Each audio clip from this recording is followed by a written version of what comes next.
الله هنتعلم ازاي نعمل صورنا على الانستجرام بالشكل دوت. يلا بينا.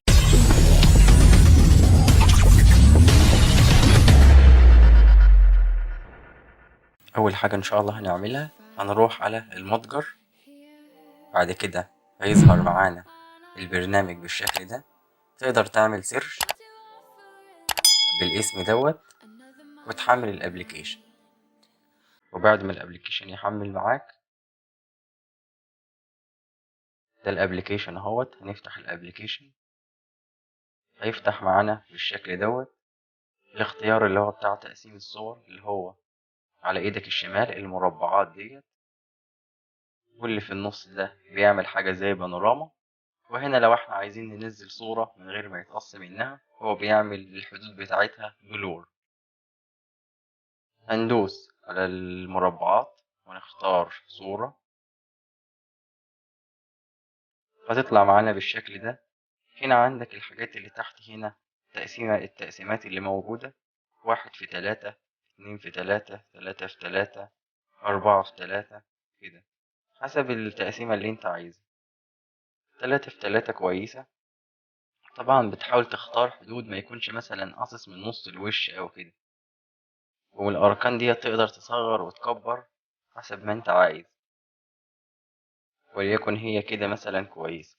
وهندوس علامة الصح. بعد كده هيظهر معانا بالشكل ده. لو تلاحظ ان ناحية اليمين اللي هي 3 و6 و9، هي اصلا المفروض تكون ناحية الشمال، فانت خد بالك من الترتيب ده.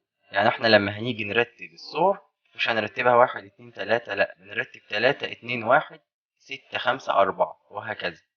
هنفهم دلوقتي ازاي. اول صورة كده عندنا هي رقم 3، هندوس على رقم 3، هيطلع معانا ال3 اختيارات دولت. هنختار الاختيار الفيد، هندوس عليه. تتحول على الانستجرام بتاعك، هتنزل صورتك عادي مفيش اي مشكلة زي ما انت شايف كده. الصورة بتنزل. بعد كده هنروح على الابليكيشن، ننزل الصورة رقم 2، الاختيار الاول، ننزل صورتنا عادي.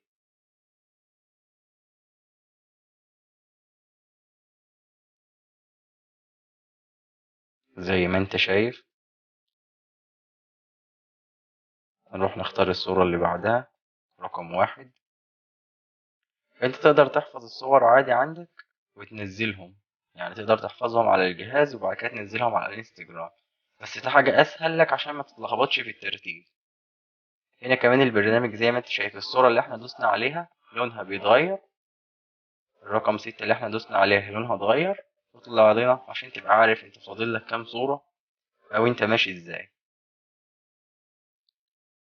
وهكذا تعمل كده في كل الصور بتاعتك.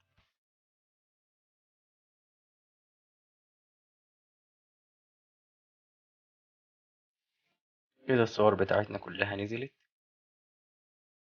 زي ما انت شايف الصورة نزلت معانا بالشكل ده، وتقدر تعمل صور كتيرة بالشكل دوت. هتكون طريقة كويسة للعرض بتاعك، وبتخلي الانستجرام بتاعك شكله جميل. اتمنى يكون الشرح عجبكم. استني لايك للفيديو، سبسكرايب للقناة، فعل الجرس عشان يوصلك كل جديد.